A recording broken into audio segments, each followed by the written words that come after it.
time now. Let us visit, let us hang out with good friend of mine, good friend of all Aggies, I would say, Rusty Burson. He is a Aggie historian. He is an author, a friend of small animals too. Rusty, what are you up to, dude? Man, I just got through working out, Lou, so I'm trying to stop sweating and sitting in my truck right now, watching some golfers practice their swing here, and it's a good summertime kind of day. I figured you were still trying to recover by England, losing, getting knocked out of the World Cup championship. I figured you hadn't slept since then. Well, I think my brother-in-law and my sister have not, but I had no problem sleeping last night. My brother-in-law's from England, and so they were pretty darn into it. All of his kids played soccer, and so they were all in, and so they were pretty upset, and they were not very high on Messi yesterday. But yeah, I had no problem sleeping. And I'm honored to be with you here on the worst sports day of the year. If you think about it, there's no baseball, there's no soccer, there's no nothing. There's not even an ESPY to look forward to tonight. Okay. When was the last time you looked forward to the ESPYs? I've never, I guess it was probably in the early 90s that I'd look forward to it. I remember Valvano's speech. I was watching that live, and Dickie V was unbelievable.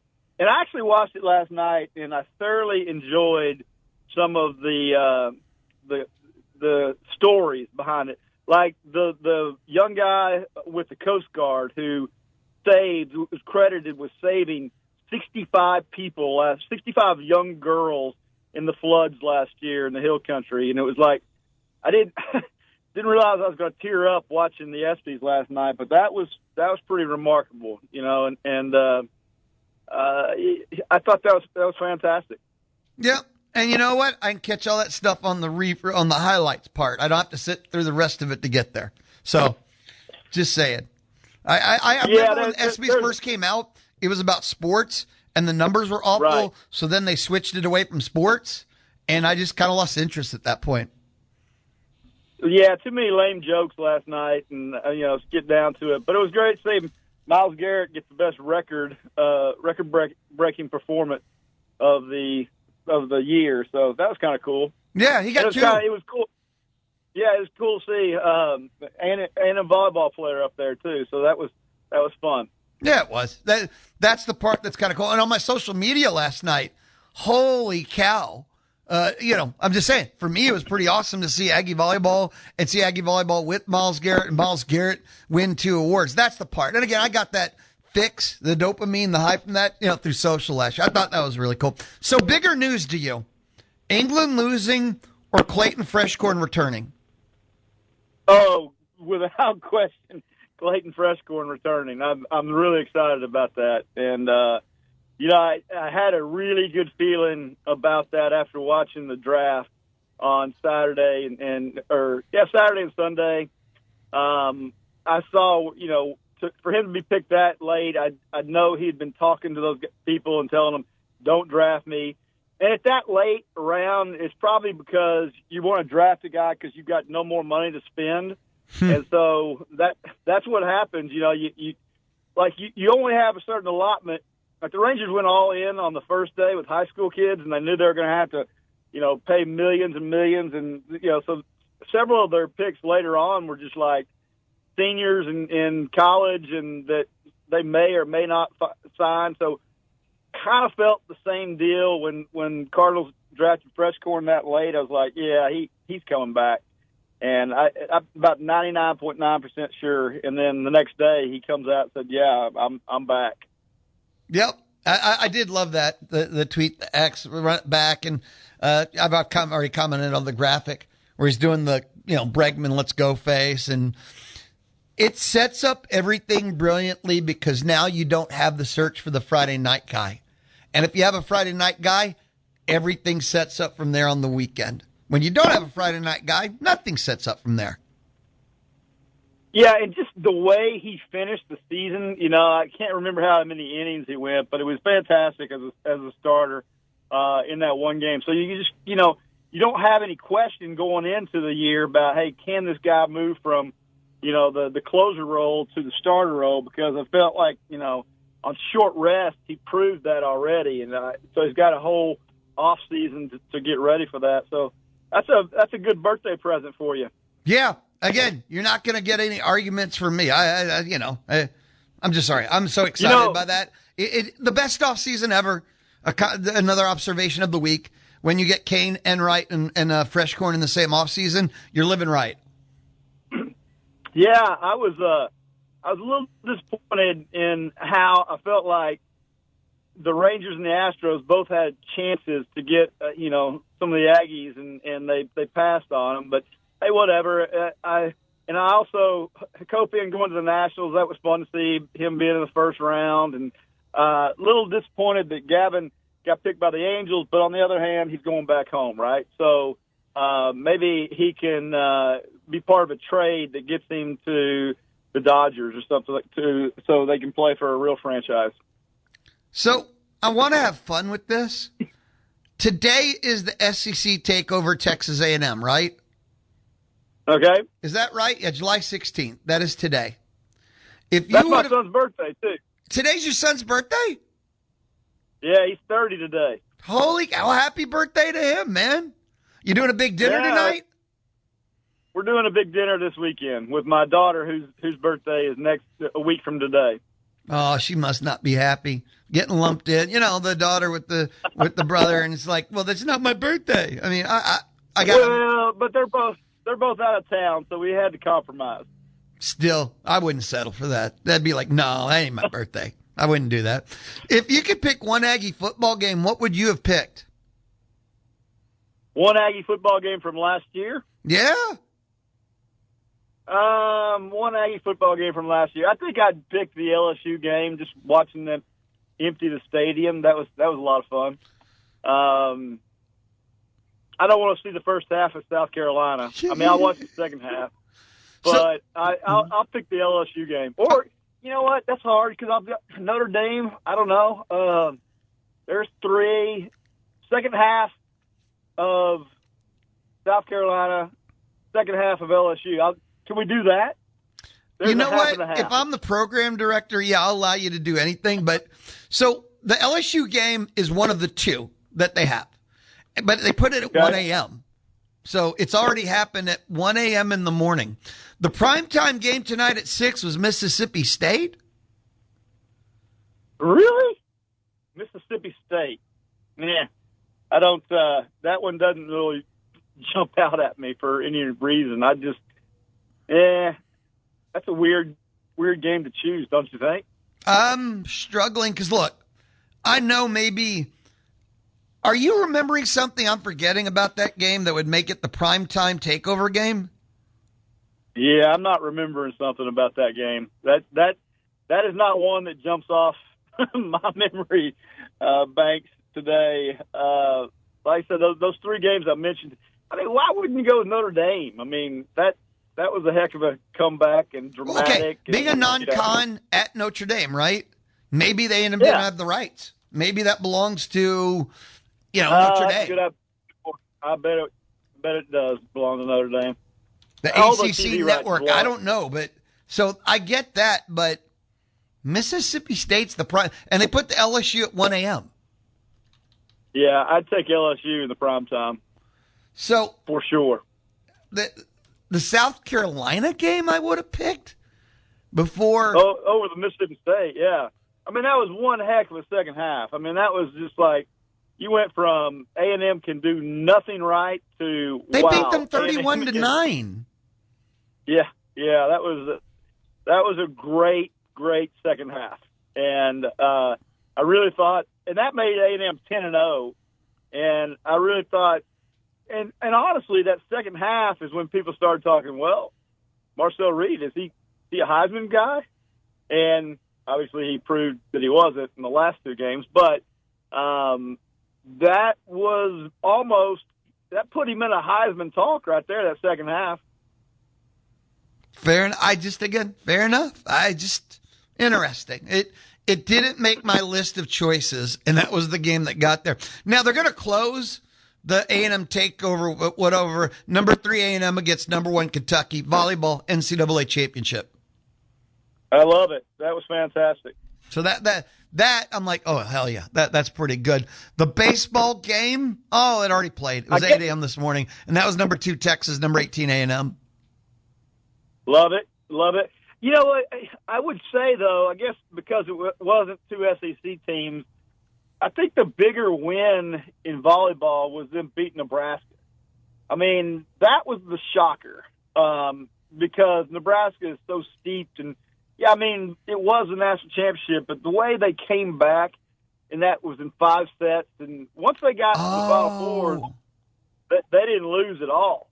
And so, I mean, but the Nebraska, the back and forth of that one, that was the one that was just like, I remember being on the edge of my seat for that one. Literally, my wife and I were just like living and dying with every point.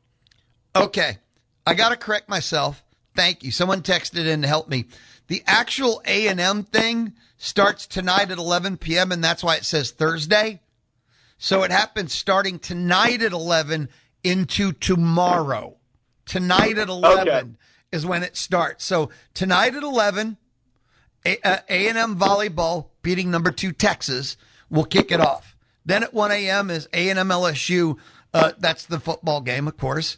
And again, so tonight at 11, and that's what's so deceptive. It says Thursday, July 16th, but if it starts at 11, all the other stuff is Friday. That's that calendar reading skills I'm impaired with. I was at that match, that Texas match. That was fun. I tell you what, Reed was rocking that day. It was, it's not a sellout like a basketball game, but it was rocking. That was a really fun atmosphere. That was on Halloween night, and I remember we gave out candy, and we turned off all the lights, and we went to go to that volleyball game. That was a lot of fun. Was that the largest crowd ever, like an Aggie volleyball history crowd? Yes, it was, and it was. They were so into it, and man, volleyball can be a really fun sport to watch. My youngest daughter grew up playing volleyball, so I have a very big appreciation for it. And to watch those girls, how they get up and watching Lednecke, I mean, that was so fun because I remember her dad as a deep snapper, and I got to know him when he was playing for A&M. So to see his little girl, being All-American and lead A&M to the national championship, that was really cool. That was a special one. So everybody understand, A&M SEC takeover starts tonight at 11, and it's truly all day tomorrow. Starts tonight at 11. The highlights, 1 a.m. in the morning, if you're up, A&M LSU football. Then tomorrow, 8 a.m., A&M Texas baseball. You can watch that as you get ready for work. 11 a.m., Oklahoma A&M softball. And then tomorrow, primetime, A&M Mississippi State. The best text message so far points out that was the blackout Aggie script game. Those were awesome uniforms, but I'm not sure that's worthy of an entire 3-hour slot. And then tomorrow night at 9, Kentucky A&M National Championship Volleyball. That's tonight at 11 into tomorrow. Set up the DVR overnight. A little something about me as a sports fan. I struggle so hard of watching anything I know the final score to. So the whole concept of DVRing and watching back is a struggle. I will watch an Aggie football game at least twice because I know I'm going to talk about it for the next 10 years. So Aggie football games I watch back. But, man, I have tried over the years to DVR so many sporting events. And, the game of the week, and I know I'm going to be working A&M game day for 10 hours, and I'll watch it when I get home. When I know the score of something, man, it's so hard for me. Hey, Lou, I'm kind of the opposite. So whenever the Rangers tick me off this year and I'm frustrated with them and they've blown a lead or they're down 12-1 or whatever, I turn the TV off and I dial up Game 7, 2023 ALCS or Game 5 World Series 2023 and just watch it again. I know the outcome, but I just watch it over and over and over again. And my wife makes fun of me because I can watch certain movies like 150,000 times. Shawshank Redemption, every time it comes on, I'm going to watch it. If Braveheart's on, I'm going to watch it. Oh. I don't care if I'm up until 2:00 in the morning. I've got a TV in my bedroom. My wife goes, "Okay, let's go to bed. You can put the volume on real low." So there's certain things that, Top Gun, the original one, Maverick, I'm going to watch them over and over again. I'm down with you on the second half of that. Like I told you, I can't do the sports, but with movies or TV series, I can let it run. And there's a comfort. I know this is the 10th time I've seen this episode or the 15th time. It don't matter. That's the point. I just want to be comfortable right now. I don't want to think. I don't want to engage my brain. This is a perfect moment, right? You're saying you wouldn't want to go back and watch the 2017 Yankees Astros ALCS? And Game 7, and watch Lance McCullers throw 22, 24 straight curves, and watch the Yankees be helpless? Yeah, exactly. Maybe. Maybe. Yeah, I'll save it for a dark day. Game 5, 2023, Rangers getting no hit, and Corey Seager, dribbles one into the outfield. And it's a scoreless game. He dribbles one into the outfield, and then the Rangers open the floodgates and run away and win the World Series. So, yeah, I know what's going to happen, but I like to see it over and over again. The modern version would be like now Brian King or Brian Abreu would throw the 7th and give up 5 runs and blow that moment. But that's today's Astros. Hey, quick timeout. Come back. Let's hang out some more. Let's do it. Rusty Burson, Aggie historian and author, hanging out with us on the D4 Land Services hotline. If you ever need a custom metal building, but from the ground up custom metal building, check out d4landservices.com. And if you want to find out more information on everything they do, check out d4landservices.com. This is the Louie Bellina Show, Thursday on The Zone. Listen to the Houston Astros on The Zone, thanks to Kelly Berdozer. The Louie Bellina Show. I'm sticking with Thursday. Back to the D4 Land Services hotline. Rusty Burson rejoins us. Rusty, were you at the All-Star game? No, I wasn't at the All-Star game, but I really enjoyed it. I haven't enjoyed the All-Star game recently, but one, I love the home run derby. I thought it was great to go back to just swings with no timer, and it's just and I loved how all of Philadelphia, that whole stadium was rooting for Scherber, and Jordan Walker, down to his last swing, he hits 3 in a row to win it, and it just silences that stadium. And then I love the spectacular signing of the Declaration of Independence. The reality is that game means nothing. It's an exhibition game, but it's rare that I like a halftime during a baseball game. But when the kids came out on their bikes, Sandlot-esque, and one's playing catch with Freddie Freeman, and another kid is showing a swing to Mike Trout, and the fireworks are going off, and I just thought, well, it's an exhibition game, and that was really cool. I mean, Sandlot, who doesn't relate to Sandlot? So that was really cool. In the game, I was shocked with the American League, and of course everybody's been ripping on the American League all year long, rightfully so, but what a well-pitched game, and there was 27 strikeouts and 1 extra base hit, but I enjoyed it. And Michael Wacha, perfect inning, 2 Ks. Yeah, Wacha was great, and him being an all-star this late in his career, fantastic. I loved, so many of the first-time guys, you just see how much it means to them, the first-time guys. It doesn't mean much to a lot of these guys. Like we talked about, Miz, he doesn't even want to throw because his arm's tired, not even an inning. But, hey, those first-time guys that get out there, and you look see it in their eyes and how much fun they're having. And it's just, again, it's an exhibition game. And I love the presentation that Philadelphia did. That was really cool. Hey, did the Texas Rangers have a representative this year? Yeah, Jacob Latz, he pitched, he came in and struck out Arise, who has the fewest strikeouts in all of baseball this year. Holy cow. I again, the All-Star game, looking at the All-Star game, I think it works for what it's supposed to be now. Because it is, they finally embraced it as an exhibition. We don't have goofy slogans like "this time it counts" and things like that. And you mentioned Right. how the homage to Sandlot. Like, I think it works because they treat it properly. There we go.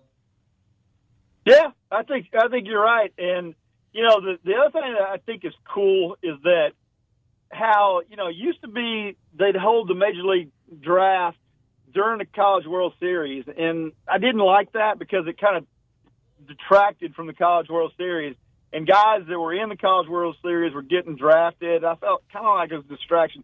I like how they've moved it on site to wherever the All-Star game is on Saturday and Sunday, and fans are able to participate. Fans that come in for the All-Star game and are able to go to the draft, and those people who can't get a ticket to the All-Star game can go to the draft. I mean, a couple of years ago, when the All-Star game was up in Arlington, I was up there for the weekend, and they held the draft in Stockyards. That was fun to be a part of it, even though I didn't get to go to the game. But you kind of felt like the whole weekend and the whole 3-4 days of All-Star activities. I think they've done a pretty good job with that. Yeah, they have. I'll just turning it into the event that it should be. That's what I think they've done the best job of. Because when they did the "this time it counts" thing, I absolutely, again, for me, the cringe of all cringe, the "this time it counts" thing. Oh, I hated it, and it came back and bit the Rangers. I mean, the Rangers they won the West in 2011. The Cardinals get in as a wild card the last day of the year.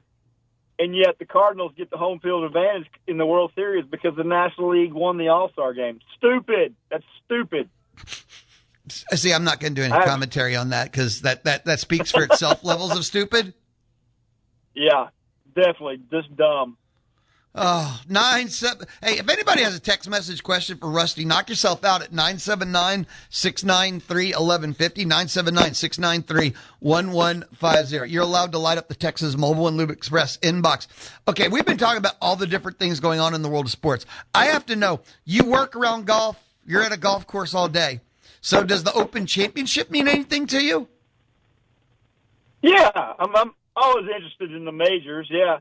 I mean, the British Open means the least to me. I mean, it's not.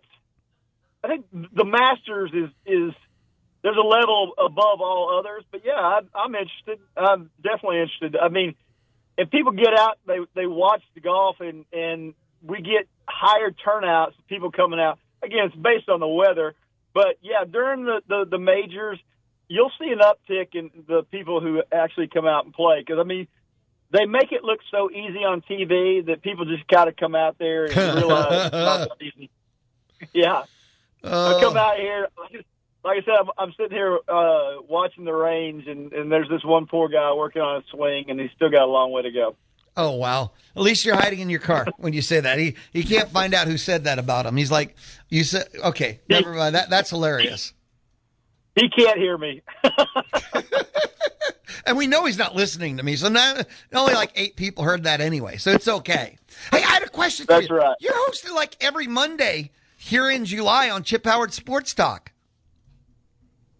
Yeah, I was actually supposed to host this last Monday. I didn't realize I was supposed to host. And fortunately, Scott Clendenin was just down the road. So I joined Scott about halfway through the show. Thank you, Scott Clendenin, for rescuing me, because Chip never told me I was supposed to host this show. It just because I come on still at 5 o'clock usually. Steve takes the summer off, but I usually stay on there with Chip, and we talk about how woeful the Rangers are throughout most of the summer. I'm familiar with that. I talk about how woeful the Astros are with myself all throughout the summer. So I can relate to that basic concept without a doubt. Yeah, it's going to be an interesting second half in the AL West. I gotta think that the Mariners have to be the favorite just because they played so badly, but who knows? This West is still up for the taking for anybody. Anybody but the Angels could still win this thing. I seriously doubt the A's will. but it's a 3-team race, and it's the team that makes the fewest stumbles over itself that's going to win this thing. I looked at ESPN.com. They had their 4 baseball people pick every division, and CBS did the same thing. And I think it's 9-0 Mariners. I haven't seen anyone but the Mariners picked by either CBSSports.com or ESPN.com. Not all 9 that I think I've seen all went Mariners.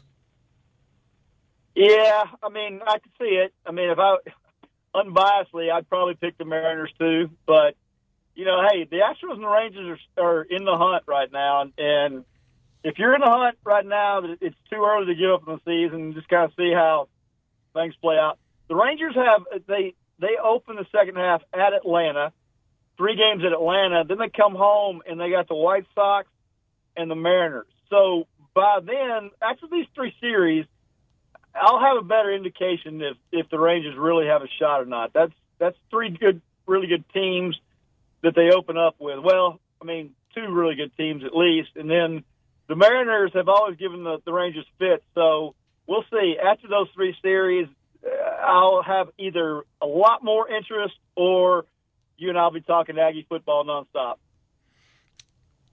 I'm going with the Aggie football nonstop, but I think we'd have done that no matter what.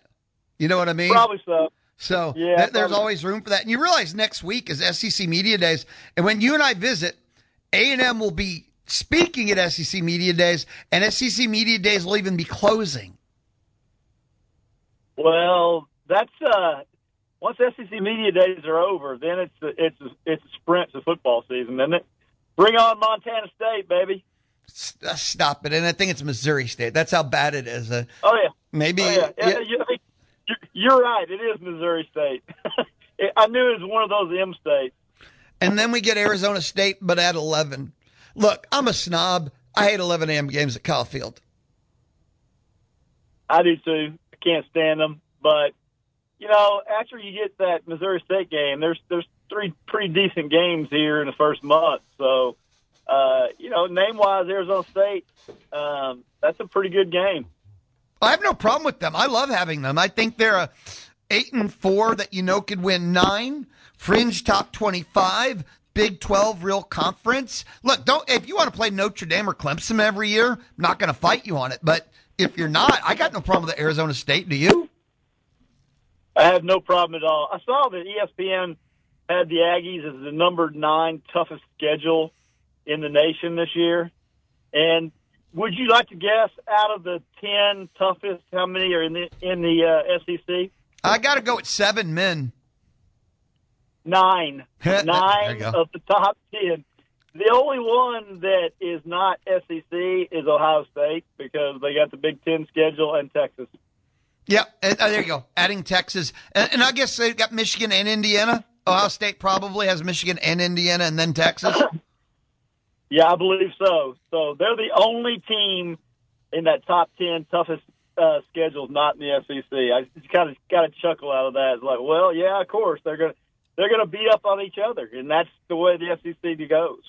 And that's why the SEC keeps screaming to anyone that'll give them a microphone or anyone that the committee has to take strength of schedule into account. All the records are not equal. No, you're exactly right because this conference is not equal. And you know, the Big Ten has been really good at the top, but it doesn't have the depth. I mean, anytime I hear this Big Ten is better now than the SEC, well, okay, I get it. I know what you're talking about. The Big Ten has won several national championships in a row, and the SEC has not been in a national championship game. But hey, I'm telling you, the depth is not there like it is in the SEC. Dude, have an amazing weekend. I'll check in with you again next Thursday. Thank you always. Be awesome, dude. Happy birthday, buddy. Thank you, dude. Thank you always. Be good. Later. Rusty Burson, Aggie historian and author, hanging out with us on the D4 Land Services hotline. When we return, kind of like a sprint to the finish, final thoughts. We head towards 2:00. It is the Louie Molina Show on the Zone Thursday.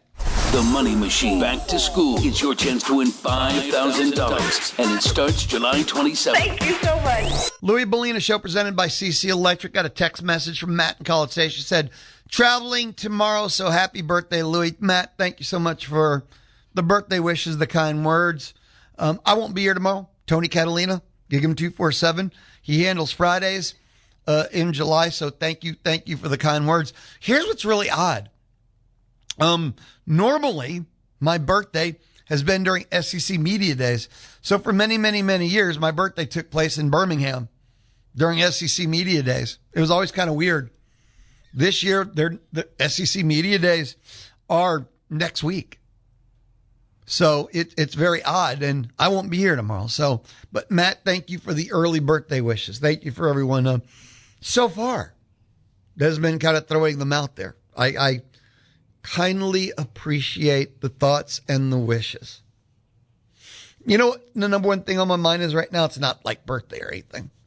It's an obsession with SEC Media Days next week, because the word new, and maybe that's part of having a birthday and a new year starting for me, but the word new is obsessive, like it's in all caps and fireworks in my head, because SEC Media Day starts the New Year's. We've got this SEC takeover, Texas A&M, that starts at 11 tonight, and you're getting one last look at what was.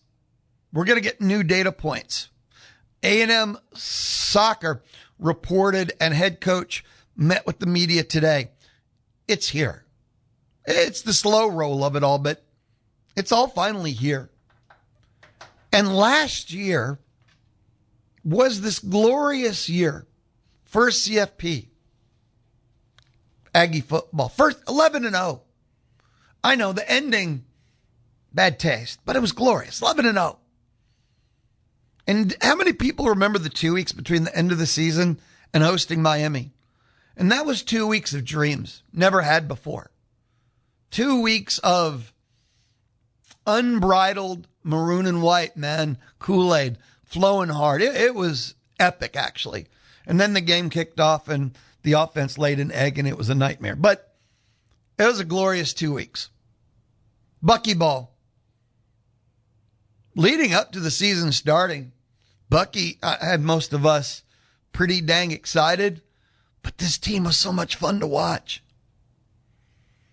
And in the first half SEC play, it was all Guns N' Roses and Party Time USA, but the struggle bus started in the second half, and the way they finished, took that bid, won a game. So for me, I'm dying for new because I want more. How many Aggie seasons have left you wanting more? I would argue that most of them want you the next one just to kind of spit the bad taste out from the last one. The rally cry next year. That's not what this is. This next year is because you want more. Not, the next year rally cry. It's wanting more. You want more Buckyball. Call me crazy. Don't you want more Aggie football? It's not about, we'll get them next year. So yeah, the word new is like all red fireworks glowing. And it's here. Like I said, Aggie soccer reported yesterday. SEC Media Days are next week. Volleyball reports around the corner. Players are going to report. That is a great place to be for Aggie athletics. I'm pretty sure I'm not the only one, but the want more, most base concept in the world, and that's where I'm at. That's the excitement level for me. What do we do to follow up last year? I keep saying that it's Elko in Aggie football because Aggie football is the leader. They're the one that define. They're the umbrella that everyone else falls under. But I guess on a more of a meta picture, Aggie athletics has to follow up last year. And sure, it begins with football, but what sports will win the Natty? It doesn't have to be volleyball and women's tennis again. It could be two other sports. But still, anybody want to throw in their prediction? What two sports will win a national championship next year? Plus, can one of the big three? can Aggie athletics follow up last year? And it seems like there's so much potential in so many sports that when I say that, I don't feel like I'm also saying, unicorns, fairies, and rainbows. I think I'm speaking in reality. Which two sports can win a natty? And there's actually options. There's not just, again, hopes and rainbows. So I'm ready for the new because I'm excited for the new, not just, oh, well, here we go again. Good luck, everybody. It's an incredible, absolutely incredible place to be. I got to go. I'll be back Monday. Take care of Tony tomorrow. Help him get through. He said he had an awesome time last Friday, which I said, oh, wait, were you talking to me? So Tony Catalina hosting July's here on the Louie Bellina Show, presented by CC Electric. I'll be back Monday. And next Monday, I already know two things. We have the State of the Union address. SEC Commissioner Greg Sankey and Brett Cianca of Pick Six Previews will preview the SEC. So that is all Monday. Have an amazing weekend. Peace, everybody. Thank you so much for hanging out with me. This has been the Louie Bellina Show, Thursday on the Zone. I'm out of here.